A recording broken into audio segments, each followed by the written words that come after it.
boom. A little update on infinite spiral reps. I, for a long time, had issues with infinite spiral reps. I could kind of do them, boom, boom. And yeah, and I even made a video on how to do them. But you know what? They were never, it was never like, booyah. And I realized what was missing. And it's this. They work the best when the way you hold the poi has the poi attached to the back of your hands and your knuckles. At least that's how they work for me. Because as in my other video we go over, they go around your wrists and then comes together. And if the poi are attached to your knuckle side of your hand, they go an equal amount around wrist before they spiral around your connected hands.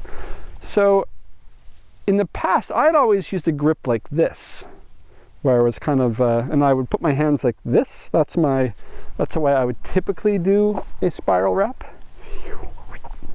And that works really well. But it doesn't work for infinite spiral wraps, because when I do this, my right poi is a little more wrapped up than my left, and that makes it go squish, flop.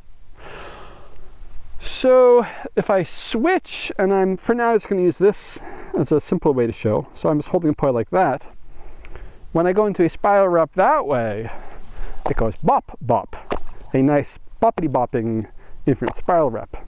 So of course I could also do wrap, wrap, boom, boom, boom, and do more a fast infinite spiral wrap. Pow, pow. And you know, it was years that I could do them pretty well. But I thought, you know, maybe I just learned them too late.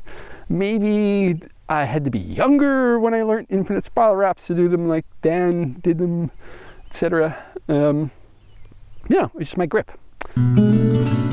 Live from Bay of Fundy, Canada, video co-host Michelle Gingras, Nick Wilsey.